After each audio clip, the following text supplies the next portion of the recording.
I'm the dean of the College of Business at Southern University, Baton Rouge. And I've been the dean for 26 years.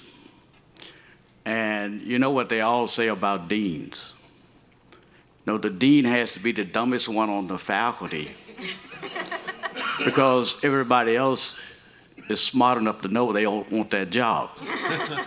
But since I have to wing it, let me just say, in terms of agriculture, I've had a lot of experience with agriculture. I grew up on a small farm in northeast Louisiana, which is probably one of the poorest places on the planet. It's in the Mississippi Delta. And we more or less understood that we had to have education. And one of the slides I had in my presentation was that of Booker T. Washington. And Booker T. Washington, in terms of agriculture, basically knew that the freedmen needed to obtain education, especially in agriculture and in the skilled trade. So basically, he knew how to hire George Washington Carver, who made revolution as far as agriculture is concerned. And Booker T. Washington was a trailblazer in the sense that he was sent to Alabama to start a university, and he really had nothing to do in terms of funding. So he had to be entrepreneurial. They built bricks.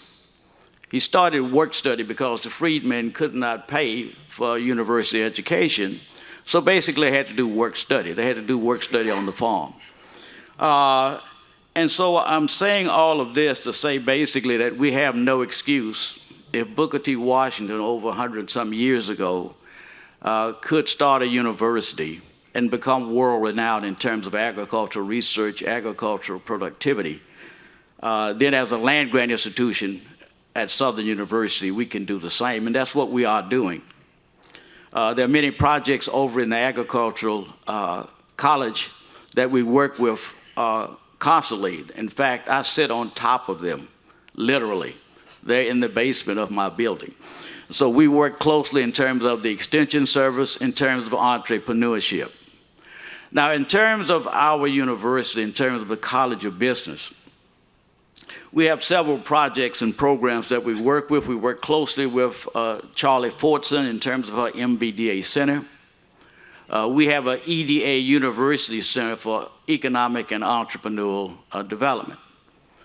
And one of the projects that we are working on is as a result of Katrina.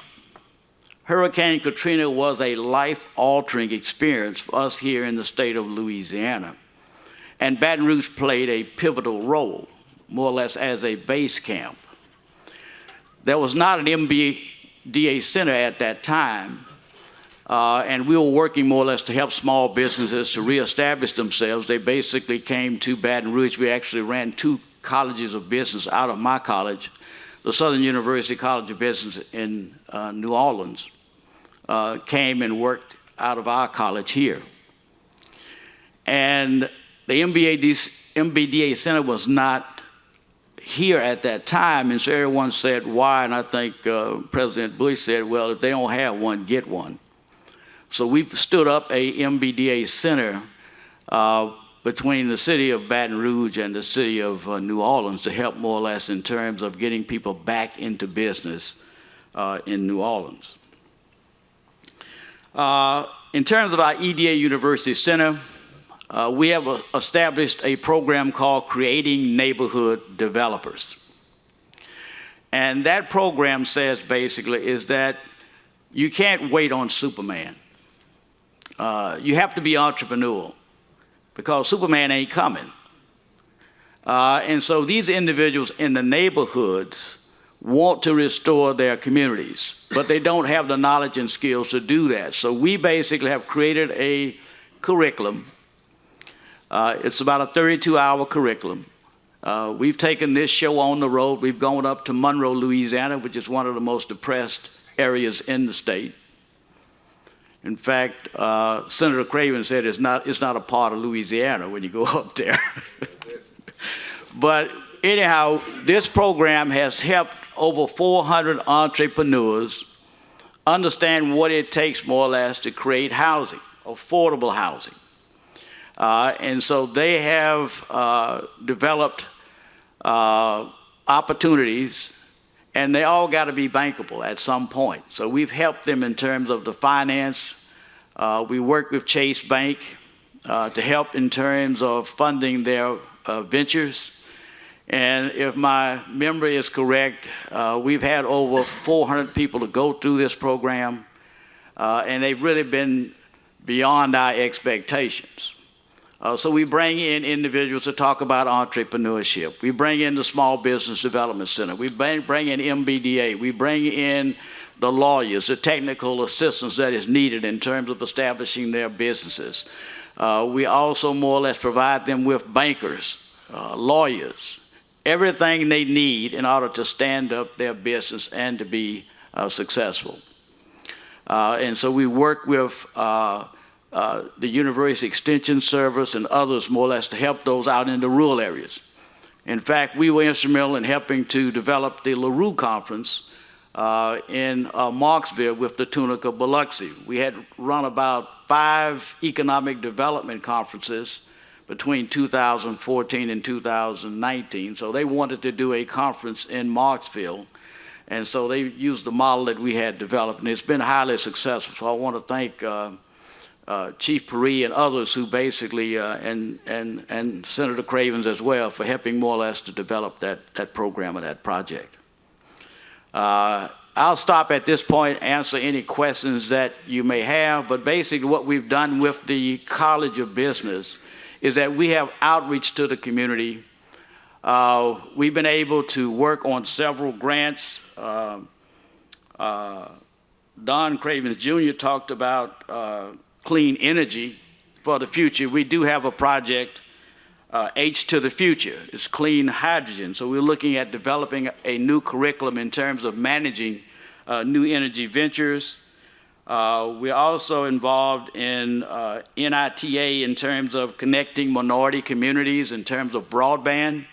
That's a project run out of the Law Center. So we work closely with the Law Center in terms of attacking various problems in terms of economic development. We also have what is known as the A&M agenda. There are 2 land-grant colleges in the city of Baton Rouge, which is unprecedented, and I think we're unique in the United States to have 2 land-grant colleges. We have a high poverty load in the state of Louisiana. And so to have 2 land-grant colleges in the same community, we are combining. The mayor has funded us about $300,000 to set up a program in terms of economic and entrepreneurial development in the Baton Rouge community. So we're working on that project. We'll actually start an entrepreneurship program next week. And we've also been involved in mentorship. One of the big things as far as success of small businesses and entrepreneurial ventures, and if you go to MIT Kendall Square, it's probably the most entrepreneurial mile on the planet. And so we've been associated with that program as of September, and so we're hoping more or less to bring some of the ideas here to Baton Rouge.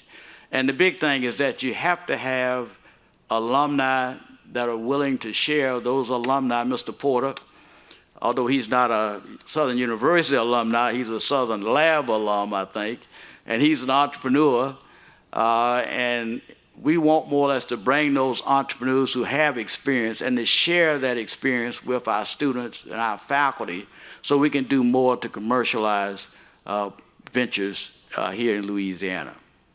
So I apologize to you. I don't know how my name got changed. I don't know what happened to my PowerPoint, but it was a hell of a PowerPoint, so I'm sorry you missed it. So thank you very much. Well done.